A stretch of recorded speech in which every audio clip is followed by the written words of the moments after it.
जय मसीह की। आइए आज प्रभु को वचनों से आज हम सीखेंगे कि क्या जीएसटी सरकार को देना चाहिए, इनकम टैक्स अगर इंग्लिश में बोले तो क्या इनकम टैक्स सरकार को देना चाहिए या नहीं देना चाहिए, इसको बारे में बाइबल क्या कहती है। अगर आप इस चैनल पर नए हैं तो सब्सक्राइब कर दें और बेल घंटी दबा दें। आइए हम वचन को स्टार्ट करते हैं। क्या बाइबल के मुताबिक सरकार को इनकम टैक्स देना चाहिए या नहीं देना चाहिए, जीएसटी देना चाहिए कि नहीं देना चाहिए? क्योंकि बाइबल में भी जो पहले जो राजा लोग होते थे वो लोगों से कर लिया करते थे, वसूली करते थे, जीएसटी लेते थे। आज हम उसी के बारे में पढ़ेंगे, क्योंकि जब यीशु मसीह और उनके चेले जब एक जगह होते हैं तो जो सदूकी लोग, जो फरीसी लोग रहते हैं, वो यीशु मसीह के फंसाने के लिए सोचते हैं कि इसको किस उपाय से फंसा दे कि ये फंस जाए और इसे पर जेल मुकदमा हो जाए, केस मुकदमा हो जाए और फिर जेल के अंदर सड़ जाए। इस तरह सदूकी फरीसी लोग बहुत तरह के बातों को, षड्यंत्र को रचते थे और यीशु मसीह के सामने उल्टा पल्टा सवाल लाते थे। मगर हमारे प्रभु यीशु मसीह और लोगों को मन को जानते थे, क्योंकि हमारे प्रभु यीशु मसीह स्वर्ग से आए थे और उन्हें अधिकार मिला था भविष्यवाणी करने के लिए, लोगों को चंगा करने के लिए, क्योंकि परमेश्वर को पुत्र थे। हालेलुया। मत्ती की किताब 22 अध्याय और 17 वचन नंबर। इसलिए हमें बता, तू क्या सोचता है, कैसर को कर देना उचित है कि नहीं? यीशु ने उनकी दुष्टता जानकर कहा, हे कपटियों, मुझे क्यों परखते हो? जो सदूकी और फरीसी लोग रहते हैं, यीशु मसीह के पास आने के बाद कहते हैं कि क्या हमें कैसर को कर देना चाहिए या नहीं देना चाहिए। तो यीशु मसीह पहले ही जान जाते कि मुझे फंसाने आया है, कि मेरे मुंह से कभी भी अगर गलत शब्द निकलेगा तो उस पर इन लोग टिप्पणियाँ बनाएंगे, कहानी बनाएंगे और मुझे राजा के सामने सौंप देंगे और कोड़े लगवाएंगे और जेल में डाल देंगे।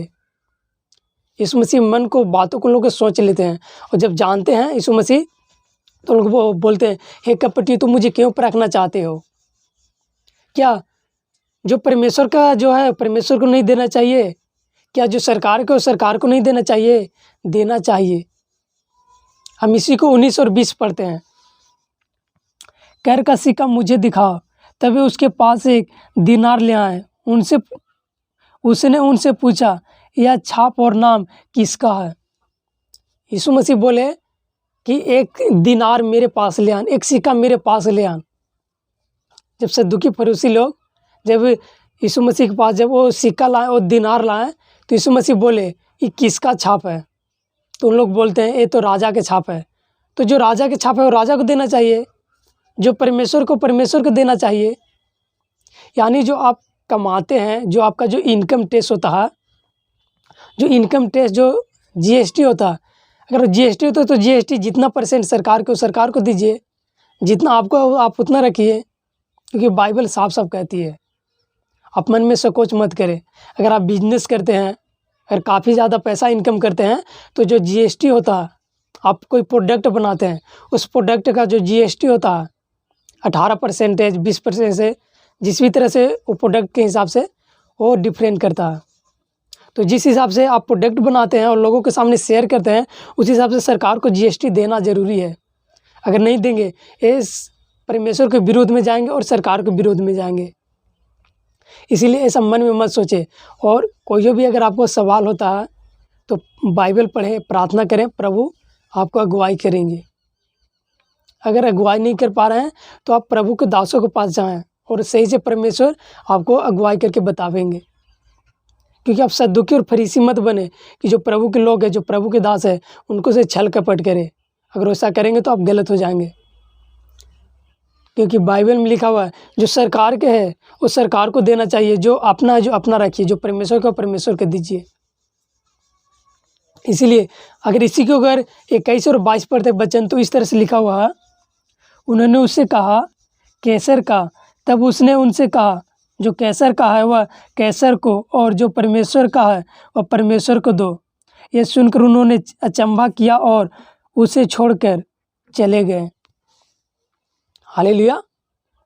जब हमारे प्रभु यीशु मसीह ने बोले कि किसका छाप है, तो कैसर को है, यानी सरकार को है, क्योंकि उस समय के राजा कैसर था और कैसर बहुत बड़ा राजा था उस समय के में। तो जब कैसर को जो लोग बोला कि जो कैसर को दो, यानी राजा को दो, सरकार को दो, क्योंकि उस समय राजतंत्र था, इसलिए उस समय राजा रहते थे। और आज क्या है, आज लोकतंत्र है, इसलिए आज लोगों के बीच में प्रधानमंत्री हैं, क्योंकि समय के अनुसार अब नियम भी चेंज हो गया है। जो संविधान था, संविधान में अब पहले राजतंत्र था तो राजा बैठता था, अब लोकतंत्र है तो लोगों के द्वारा अब सरकार चलाते हैं देश को। इसलिए उस सरकार को भी मैं धन्यवाद करता हूँ कि हमारे देश को अच्छा से चला रहे हैं। और जो सरकार का जो है, सरकार के दे, जो अपना आप अपने रखे, क्योंकि बाइबल में यही कहता है, जो राजा को कर है राजा को दो, जो अपना कर है जो अपना रखो, जो परमेश्वर को परमेश्वर को दो। हालेलुया।